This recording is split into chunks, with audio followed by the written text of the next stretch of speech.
안녕하십니까. 농민운동가 한도숙의 농사이야기 천하태평 특별 손님 전현홍의 사무총장을 지내신 신문이의 농사이야기 세 번째 시간을 맞이했습니다. 아주 그 하우스에 들어가서 땀을 빼는 것과 달리 여기는 아주 엄청 시원해졌어요. 네. 그 수박도 맛있게 먹었고, 네. 그 이번에는 이제 차분하게 그 활동가로서도 지내셨고, 그 또 전국의 여성 농민들을 대표해서 그 아주 호령하고 다니시고 그랬던 때가 있었으니까 그냥 개인 농민으로서가 아니라 그 하여간 국가 정책까지도 좀 생각해보는 그런 농민으로서, 그리고 전현홍 사무총장 하실 때 완전 정책통이셨다고 들었거든요. 그래서 현재 문재인 정부의 농업 정책도 한번 생각해 줘 보시고, 우선 여성 농민회라는 걸 모르는 분들도 계실 것 같아요. 여성 농민, 여성 농민이 뭐예요, 무슨? 농민? 여성 농민? 네. 네. 농사짓는 여성을 여성 농민이라고 하죠. 네. 그건 뭐 당연히 그럴 텐데 그죠. 굳이 여성 농민이라는 말을 붙이게 된 뭐가 있을 거 아니에요. 그동안 그냥 농민 그러면 나도 포함되는 거 아니었나? 그렇죠. 그러니까 농민의 그냥 당연히 나도 농민인데 라고 생각을 했으니까 농민이면 되지 무슨 여성 농민이냐 하는 이야기를 많이 하는데 알고 보니 여성 농민들은 농민이 아니었더라고요. 그러니까 그게 무슨 말씀이에요? 이제 대표성, 한 가정의 대표성으로 농민을 하지 거기에 그러니까 여성 농민이라든지 그리고 청년 농민들, 지금 청년 농민들도 정책의 대상이 되는데 아버지가 김에는 아들은 농민으로도 자기 대표성이 없는. 그러니까 한 가족 안에 들어 있었을 때 분가하지 않으면 그런 게 있더라고요. 그래서 그러면 그러면 우리를 별도로 규정하는 뭐 단어를 만들어 달라, 이렇게 만들어서 우리를 써달라, 그렇게 해서 이제 주장을 하신 겁니다. 네, 우리도 엄연히 농사짓는 농민이다. 여성들도 농민으로 함께 인정해라. 그러니까 정부 정책상에서는 여성 농민들은 그냥 농업 보조자. 그러니까 농가주부. 그러니까 이 농 관련 기관들 보면은 농촌 지도소, 그러니까 농촌진흥청이죠. 진흥청에서 여성 농민 조직을 생활개선회라고 부르고 있어요. 그리고 농협중앙회에서는 농가주부 모임이에요. 그러니까 농촌에서 농사짓는 여성들을 그렇게 바라본다라는 거예요. 기관에서조차. 그리고 여성 농업인이라고 이제 농식품부에서도 이제 바라보곤 하지만 어엿한 농민으로서 주체로서 여성들을 바라보는 시선은 아직도 없는 거죠. 남편이 돌아가셨다든지 아니면 대표성을 여성으로 했었을 때나 이게 이름이 불려지는 것이고. 호주제 비슷했던 거군요. 네네, 그래. 호주제. 네, 농업이 그래. 농업이 네네. 지금까지도. 네, 모든 정책이 그렇게 돼 있어요. 호주제는 폐지됐잖아요. 네. 그런데도 농민 문제에서는 대표성을 아직도 그 남성 농민, 그 가장 옛날 호주에게만 그냥 뭐 정부 정책이 지원도 그렇고 막 그렇다는 거군요. 네네네. 근데 전현홍 생긴 지는 굉장히 오래됐잖아요. 그죠. 전농보다 오래됐죠. 1년 먼저 됐어요. 그래요? 네. 그러니까 와, 정말 깨어있는 여성들이었군요. 이제 카톨릭 농민회나 기독교 농민회, 그러니까 초기 농민회는 이 종교라는 열피를 쓰고 시작을 했었잖아요. 그때도 여성 농민 활동가들이 있었던 거죠. 근데 이제 카톨릭 농민회나 기독교 농민회도 여성들은 그냥 남자들 일 잘하는데 그 잔소리 안 하게 해주고, 그리고 너 뭐 대회 나가면 밥도 해야 되고 막 이렇게, 그러니까 그런 부차적인 것으로 여성들을 조직했는데 이게 아닌 거잖아요. 하나의 그 자기 주체성을 가지고 있는 인간이다라는 거예요, 여성들도.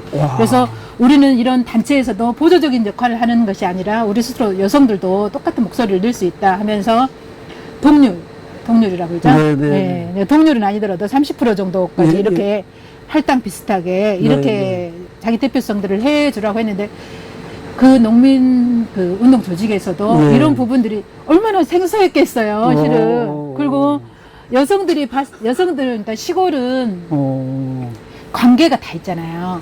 시숙이 될 때도 있고, 이렇게 혈연 공동체, 지역 공동체 이런 것들이 강하다 보니까 모임에 갔는데 나는 분명히 여성 대표로 갔는데 시숙님이 여기에 있고 도련님이 이쪽에 있고 뭐 이런 식인 거예요. 그러면서 이제 더 큰 가족 비슷하게 해가지고 목소리를 제대로 낼 수 없는 이런 것들이 중첩됐던 거예요, 여성들에게. 형수님이 여기 밖에 나와가지고 큰 소리 치세요 이런 거.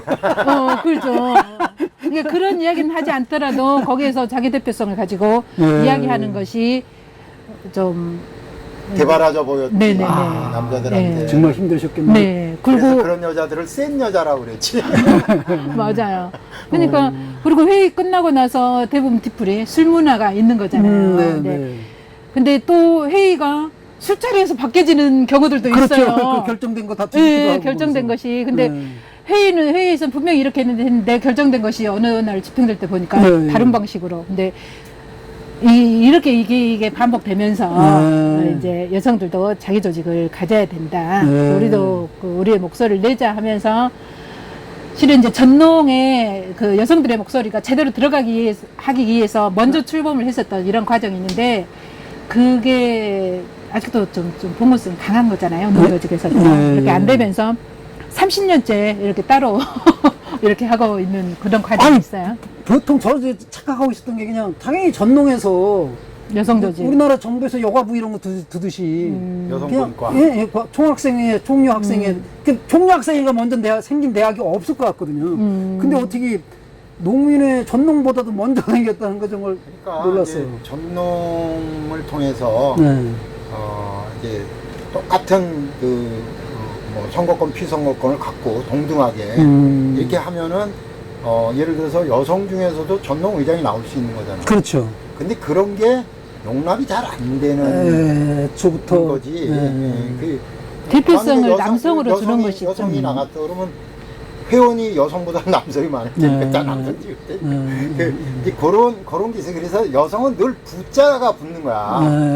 부차적으로 부의장 뭐 이런 거. 그래서 이제 전농에 부의장 중에 이제 엄영애 선생인가? 엄영애 선생이 이제 부의장을 하셨거든. 근데 그거는 이제 전현홍이 출범하고 난 뒤에 이렇게 된 거거든. 그래서 이제 주체적 여성으로서 농민 문제를 해결해야 되는 데 있어서 특히 여성 농민 문제를 해결해야 되는 데 있어서 여성이 주체로 나서지 않으면 결국은 또 종속적으로 될 수밖에 없다라고 위기감이 있었던 거예요. 그래서 먼저 출범을 해서 아예 말을 그냥 못하게 만들고. 우리 문제는 우리가 해결한다. 이거예요. 누구에게 의탁하고 기대는 것이 아니라. 총장님 그때 그 전현홍 창립 때부터 활동하신 거예요? 아니요, 그때는 학생 때였어요. 학생 때. 네. 그러면 하여간 그 조직이 이제 있고 그 네. 뒤늦게 얼마나 몇 년 좀 뒤에 학교 졸업하고 바로는 또 가입 안 했을 것 같고. 이제 지역에 내려오면 여성 농민회는 좀 덜 있어요. 저는 구례에 내려와서 네. 구례군 농민회 간사를 했어요. 그랬지, 91년도에. 그때는 다 그랬어요. 아, 구례군 농민회 간사를 하고. 네네네. 그리고 이제 맘 맞는 여성들 해가지고 98년 지나서 여성 농민회의 토대. 이제 구례 같은 경우는 농촌 여성회라고 시작을 했어요. 여성회. 네. 그러니까 그렇게 하면서 여성 농민회를 만들어 나가죠. 그때 이제 그거 할 때는 주도적으로 같이 참여하시고 네네네. 이제 그걸 하신 거예요. 네. 그게 몇 년도쯤? 90년 말. 90년 네. 말. 그리고 한 구례 그 여성 농민회가 아니라 뭐 농촌 여성회? 처음에 시작. 처음 시작을 처음 시작할 네, 때. 네. 지금은 여성 농민회로 지금 여성 농민회 네. 구례 군 지부 뭐 이런 구례군 여성 농민회. 구례군 여성 농민회. 네. 이거를 한 10년 20년 정도 20년 정도 하신 거지 지금까지는. 네네네. 근데 한 10년쯤 하시고 이제 전현웅으로 올라가신 네. 거 아니에요? 네. 그 10년 정도 하신 건가요? 구례군에서? 네. 네. 그러고 전현웅 활동을 하시면 그 정도 되면 이제 민주노동당도 있었고 막 네. 그 통합진보당도 있었고 그러면 뭐 비례대표 국회의원이나 뭐 이런 거로 가실 정도 되게 공번이 그 정도 되는 거 아니에요? 여성 현혜자 의원 현혜자 의원. 네, 있었고 두 번째 그 비례로는 최옥주 전 총장 하셨던 강원도 춘천 사시거든요. 네, 그분이 또 출마를 하셨었고 그렇게 계속 예. 해 왔었던 과정이 있죠. 네, 그리고 네. 도 단위 비례 그러니까 어찌됐건 네, 2004년도에 네. 전현홍도 공식적으로 민주노동당의 배타적 네, 지지라는 네. 정치 방침을 정했고 네. 이후에 좀 우여곡절이 많았던 거잖아요. 통합진보당 그렇죠, 사태도 그렇죠. 있고 예, 예, 이제 예. 그러면서 지금은 정치 방침이 일단 후퇴.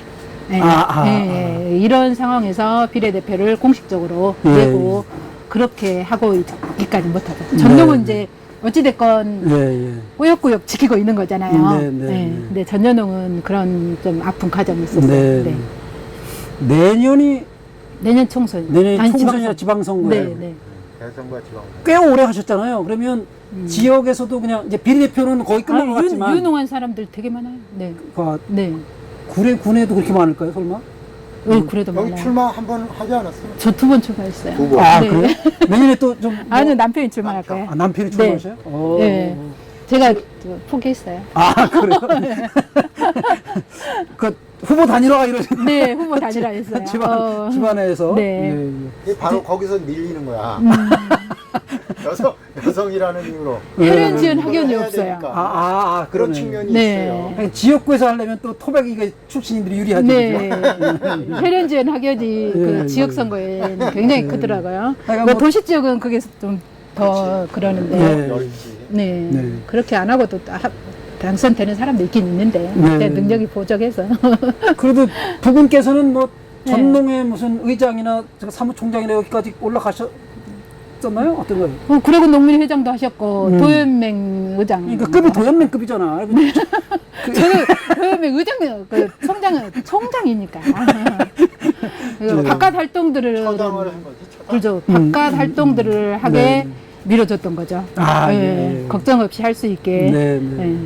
예. 이 집은 그래도 서로 그러네요. 두 분 다 이렇게. 하고 들어가고 네, 나가고. 들어가고 네, 나가고 네, 들어가고 그게 나가고. 역할이 잘. 네. 많은 음. 그 우리 이제 전연농 그 회원 가족들 보면 네. 그렇게 하는 경우들이 많이 있어요. 네. 네.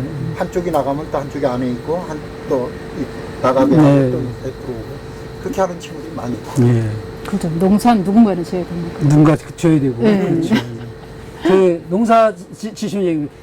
그러면 이제 농사를 이제 꽤 오래 지셨어요. 네. 여기 오셔서. 원래 농촌 출신은 아니신 것 같고. 농촌 출신이에요. 농촌 출신이에요? 네. 구례는 아니더라도? 네. 그러면, 근데 뭐, 아가씨 때나 이럴 때는 농사를 못 지셨을 거 아니야? 그죠. 네. 안 지었지. 그러다가 네. 실제로 농사를 짓기 시작한 건 시집 와서 아닐까 네, 싶어요. 네, 네. 그렇죠. 그래도 꽤 됐잖아요? 이제. 한 30년 가까이 30년 됐어요. 가까이. 네.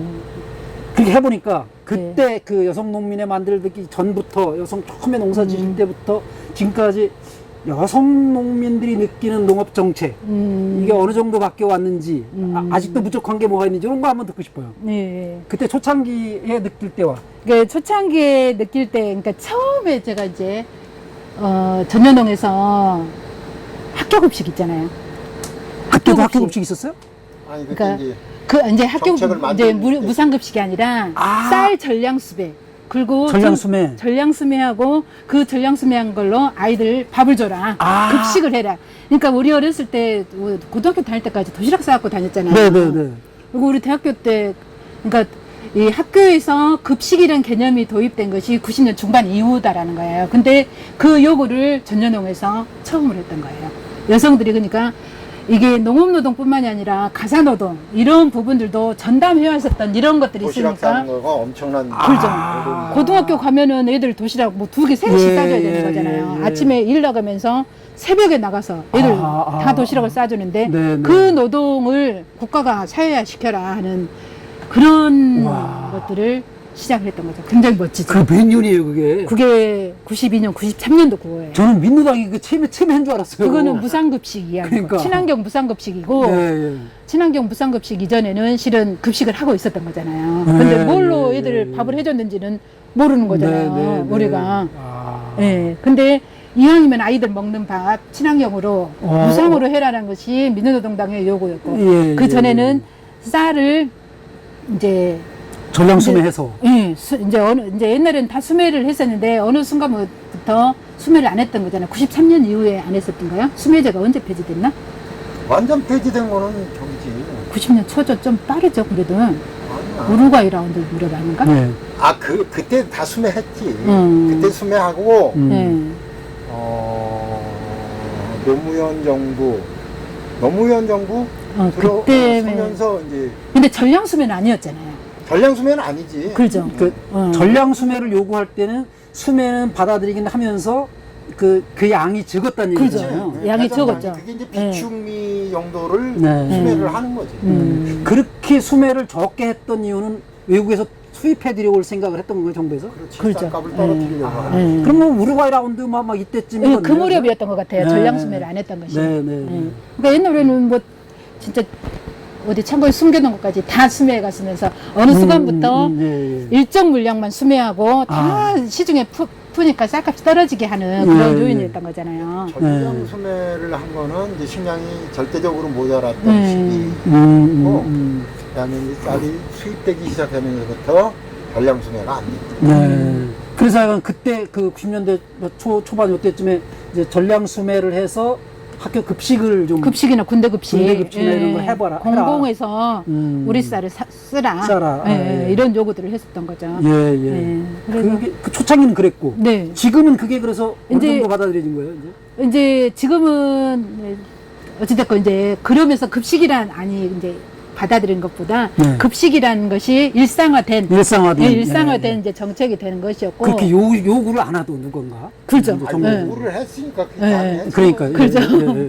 대단한 일 하셨네요. 예, 그리고 이제 할당 개념 관련해서는 농협조합원 복수조합원제 도입을 저희가 90년 중반부터 그러니까는 농협이 있는 거잖아요. 복수조합원지는 또 뭐예요? 아, 복수. 남편 하나만 조합원으로 들어와야지 네. 식구가 둘이나 셋이나 됐다고 해서 다 들어오면 안 된다? 예, 그러니까 지금은 이제 바뀌었어요. 그러니까 우리가 이제 시댁으로 들어갔어요. 시아버지 있고 시어머니 있고. 그러니까 느꼈던 거예요. 네. 시아버지가 농협 조합원이니까 남편도 조합원이 안 돼요. 아, 농민인데. 부인뿐만이 아니라 그러니까 청년 후계 세대와 여성 농민이 안 된다는 것이 네. 딱 그거였던 거예요. 네, 그래서 네. 저희가 이제 복수조합원제를 요구를 했었고 네. 여성 할당들 네, 그러니까 네. 대의원이나 이감사에 예, 여성 예. 할당을 90년 중반부터 요구를 했던 거예요. 아, 그래서 이제 복수조합원제가 도입이 네. 되고 네, 30%까지 이사, 감사, 대의원에 그거는 이제 여성들 할당. 2000년대 중반 들어왔어요. 네네네. 어. 이제 요구를 그렇게 이제 하니까 이제 정책화된 것들이 이렇게 된 거죠. 아, 정말 대단한 일을 그죠. 해보셨는데 지금 말씀 들어보니까 정말 그게 어. 이게 초창기에 그렇게 요구했었던 분들은 전혀 못 만나봤는데 그렇죠. 지금 그런 정책 자체에 대해서 이제 이야기를 하고 요구하고 했었던 과정이 있었던 거죠. 네, 예. 네.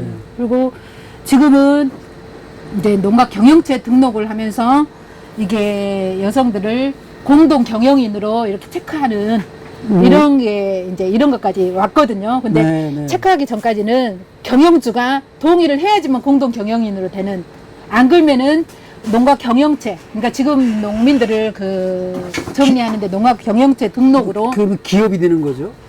이제 기업 가족농을 이제 가족농. 가족농으로 등록을 하는 거죠. 네, 근데 네. 공동 경영주는 그러니까 그동안은 이제 뭐, 농가 경영체니까 경영체의 경영주는 남편, 그러니까 한 남편. 명인 거예요. 네. 그리고 이제 경영하는 사람이 우리 같은 경우는 저도 있고 남편도 있고 우리 친정 엄마도 있고 만약에 딸이 있다라면 딸 네. 네 명이 함께 공동 경영인 공동 거잖아요. 경영이죠. 예. 그러니까 근데 이것을 누군가 경영주가 동의를 해야지만 동의를 공동 해야만. 경영주로 등재를 할 수 있는 이런 것이 네, 있는데 네, 네. 지금은 이제 다 이제 체크만 공동이다라고 하면. 하면 이제 체크는 돼요. 근데 네, 또 네. 체크를 했다고 해서 이게 법적으로 뭐 어떤 권리가 네. 행사할 때는 안 되는 거죠. 어차피 경영인으로 통칭이 그냥 거기서 돼서 참고만 하는 거예요. 예, 아, 이런 게 있는 거예요. 그래서 네. 지금 농민수당 같은 경우도 네, 네.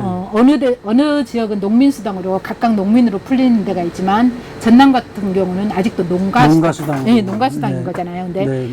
액수를 낮추더라도 네. 농민수당으로 해라. 네, 네, 네. 그러면서 점차적으로 이렇게 올리는 이런 방식으로 예, 그러니까 예. 하라는 거예요. 그러니까 정책에 있어서 이제 사람 중심으로 네, 네. 이제 바뀌어라 하는 요구들을 하는 거죠. 네, 네. 지금은 사람 중심이 아닌 거잖아요. 예, 예. 자기네들 편의적으로 그러니까 농가 단위로 해오다 보니까 이게 너무 편한 거예요. 전효농에서는 그러니까 이제 경작 단위를 나누는 경우들도 있었잖아요. 그 등록하기 위해서 경영체 등록을 하기 위해서 예를 들면 여기 이제 시문이 농장이 있으면 절반은 남편으로 등재하고 집원을 이렇게 그렇게 했던 뭐 그런 에피소드들도 있는데. 아니 그러니까 내 통장을 만들자 이런 운동을 했어요. 통장. 예, 예. 통장도 없었어요, 그동안.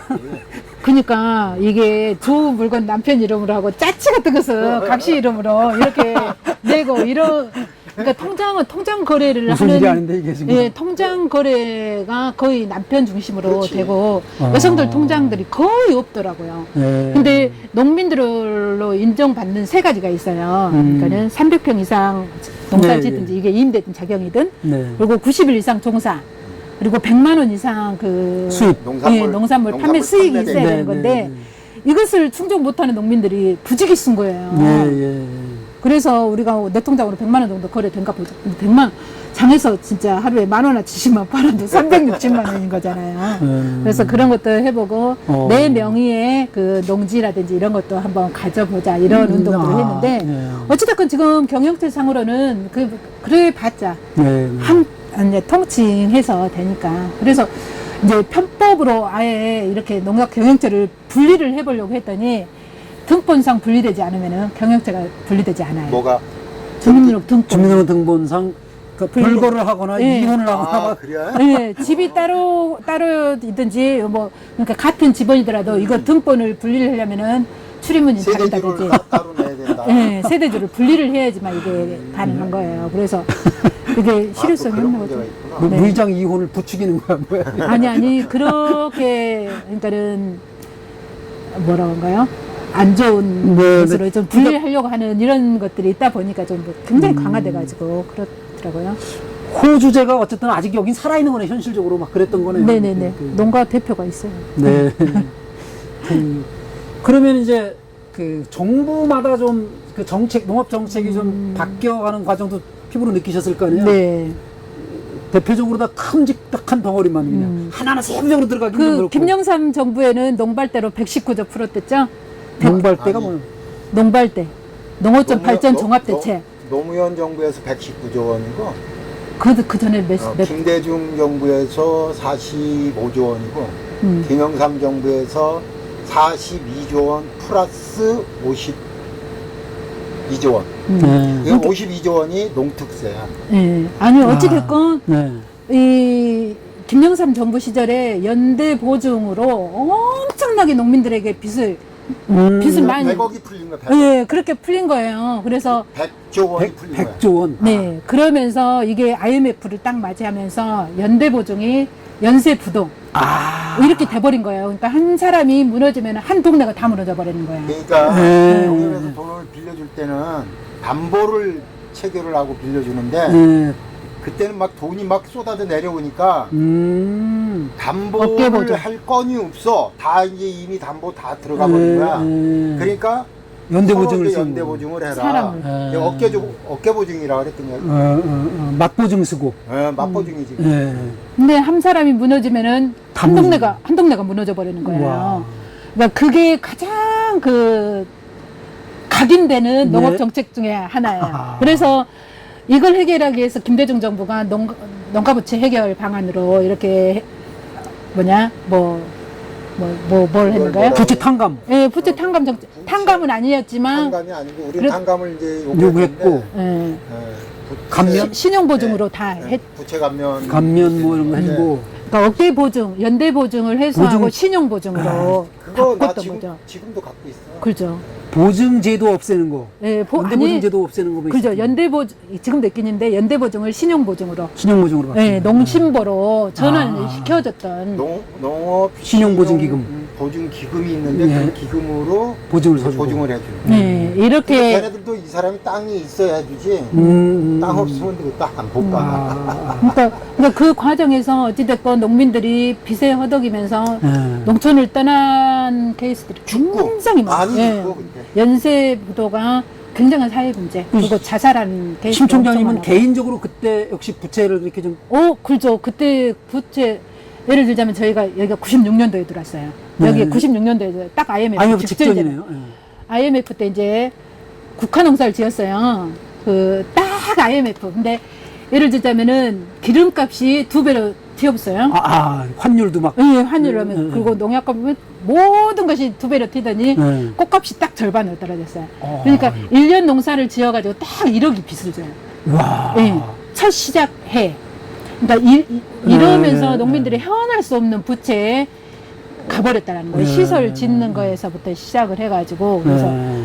이게 농민들이 그때 타격 입은 농민들이, 그리고 자살하신 분들도 많았겠죠. 네, 젊은 농민들이 시작을 했다가 떠나게 된 것들이 2000년 네. 초반에 예. 엄청 많이 죽고 떠나고 예. 한 마을이 풍지박산 돼버리는 것들이 그냥 그때 당시 사진 이렇게 엄청 날 거예요. 이제 예. 근데 그러면서도 농촌에 대한 정책들은 어찌됐건 계속 나머지 정책, 나머지 농민 취급한 것이 아닌가 하는 생각이 들더라고요. 그러니까 단적으로 우루과이 라운드 때만 해도 1000만 농민 단결하여 우루과이 라운드 폐기하자 그래요. 그랬어요. 근데 한칠레나 한미 FTA 하다 보니까 발음도 힘든데 350만 농민 단결하여 한미 FTA 뭐 막아내자 이렇게. 그러니까 이렇게 산술적으로 이렇게 사람 수가 줄어가고 농업의 이제 인구가 완전 농산업까지 이렇게 줄어드는 과정이 있는 거잖아요. 그러면서 그 아마 정치 세력화를 결의를 하게 된 계기가 아마 그런 계기가 굉장히 컸고, 뭐 지금 문재인 정부 들어가서는 지금은 그린 뉴딜, 기후위기 되게 이야기 많이 하잖아요. 말은. 그래서 농업계에서도 거기에 대한 대응 이것을 한다라고 하는데 그 대응으로 나온 것이 참 너무 기가 막히다 하는 생각이 들더라고요. 그러니까 전남 지역 같은 경우는 농지에 태양광을 세우겠다 하는. 그래서 영암이나 간척지 멀쩡한 논에 지금 태양광 들어서고 있어요. 논에. 그 그린 뉴딜 정책이라는 이름으로. 네. 그것도. 농지 태양광. 그것도 농업예산. 농업예산으로. 네. 그것도 기업에게. 노님자한테 그런 기회를 주는 게 아니라. 노님자는 돈이 없어서 못하죠. 임대료만 주는 거죠. 받는 거죠. 쌀농사보다 낫게. 그죠. 네. 그러니까 그런 식으로 해서 농지를 완전히 지금 대기업이 잠시 영암 그 간척지라든지 해남 이 간척지 지금 아주 난리가 났어요. 이제 그러면서 이제 그러고. 네. 어서 오십시오. 그 방청객 출연도 환영합니다. 네네네. 그래서 이제 하여간 태양광까지도 이제 반대로 가는 정책. 농민들의 이야기를 듣지 않는다는 생각이 들어요. 어떻게 보면 농토를 없애고 농민을 죽이는 정책일 수 있는데 농민 숫자도 막 줄어들고. 그렇죠. 임대 농지 문제도 지금 굉장히 심각하잖아요. 근데 공식적으로 임차농이 60% 이상 거의 70% 가까이 된다라는 것이 현상으로 보고 있는데 거기에 대한 정책을 그 임차농을 없애는 이런 정책으로 가는 것은 말도 안 되는 정책이죠. 이제 새로 이제 우리 김봉용 남편 되는. 아까 그 말씀 나눴던. 그러니까 이제 시간도 좀 되고 그랬으니까 이게 정리하고 다음 꼭지로 여성 농업 정책 관련해서 얘기를 들어보는 걸로 이렇게 하시면. 이제 얼마 안 남은 마무리하기 전에 얼마 안 남은 이제 문재인 정부의 한마디 하시는 거로 마무리 좀 하겠습니다. 농촌에도 사람이 살고 있고 농업 정책을 세울 때는 현장에 있는 농민들의 목소리를 들어야 된다고 생각합니다.